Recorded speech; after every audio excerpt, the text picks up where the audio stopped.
તો hello guys, welcome back to our YouTube channel. તો આજે આપણે બનાવવાના છે ઈંડી. હું તમને બતાવું. તો આ ઈંડી છે ને તે લઈ આવ્યા હતા ઓલામાંથી, શોપમાંથી. હવે એ ઈંડીને છે ને તે કટિંગ કરાવીને લાવેલા છે. તો જો આ ઈંડીને કોઈ દિવસ ને કટિંગ કરાવવાનું, એને આખી લઈ આવી અને બાફી નાખવાની અને પછી કટિંગ કરો ને બહુ મસ્ત એનો શેપ પડે. આખી સુઠાઈ ગઈ છે.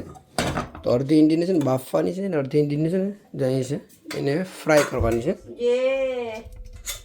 આ બાફેલી છે ને એને ફ્રાય કરવાની છે ને. ઓકે, તો આને બાફવાની છે.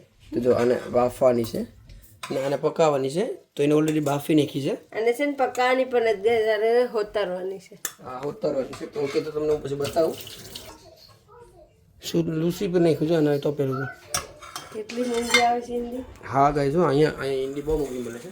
ખાલી નાની ઈંડી એમ લેવા હતા 8 પાઉન્ડનું લાવ્યો તો એટલો ખાલી ટુકડો છે. તો હજી છે ને એમને છે આ તાજી કપાળી છે. આ તાજી કપાઈ છે, સારી લાગે છે. એમને એમ થઈ જશે કે આપણે આખી પૂરી કરીએ ખાતે. તો જો ગાઈસ, આમાં છે ને મસાલો નાખી દીધો છે. આ બાફવાની છે. એમાં છે મરચાં, ધાણા, આ પછી આપણે આદુ લસણ અને ઉપરથી નાખેલી છે હળદર. તો આને ખાલી બાફવાનું છે. આપણે જે નોર્મલ આપણે મસાલો હોય છે ને એવી રીતના છે ને અદરક લસણ ને ધાણાને વાટી અને નાખી દેવાનું આવી રીતના બાફવાનું માટે કરીને ચાલુ કરી દઈએ ગેસ. ગેસ ચાલુ છે. જો બફાઈ જાય પછી તમને બતાવવા.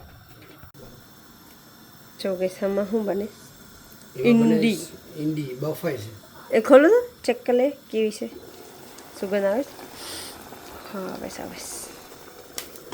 ને આમાં તેલ મૂકી દીધું છે. હા, પાલવાની ક્યાંથી લાવ્યા હતા? હા, શોપમાંથી. કી શોપમાંથી લાવ્યા?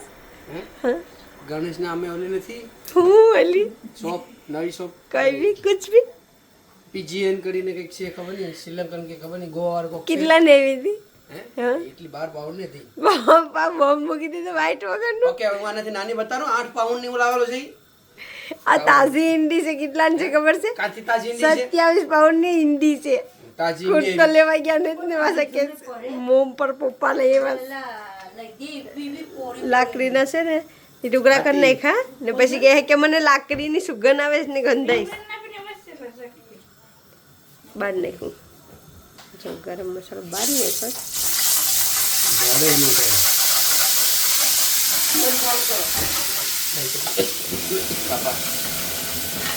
આ મને તો ભૂલાઈ ગયું કારણ કે બગડી ગયું ને એટલે એ પાછું બગાડવાની તૈયાર રહી હશે આની.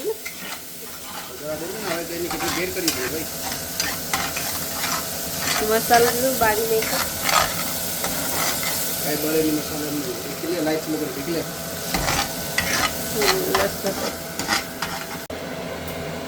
નમક પેલું નાખ્યા ને તો હા, મસાલો એકાઈ ગયો છે.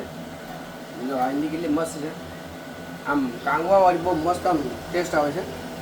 તો આપણે મસાલો એકાઈ ગયો છે ને ઈંડી બધી મૂકી દઈએ.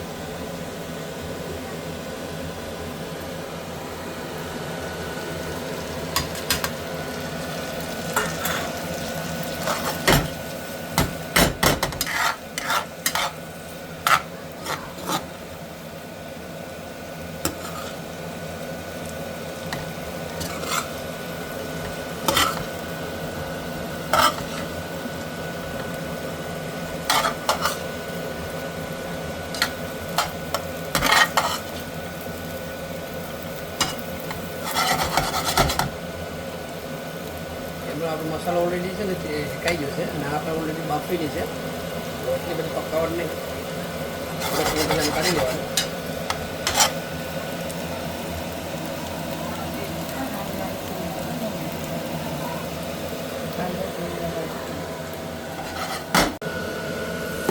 તો જો ગાઈસ, આપણી ફ્રાય કરેલી ઈંડી છે ને તે બનીને રેડી થઈ ગઈ છે પકાઈને.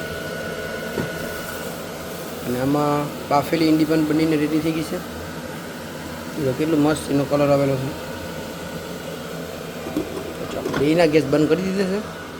આને બંધ કરી દઈએ. હવે આ બધું મૂકી દેવાય સાઈડમાં આપણે.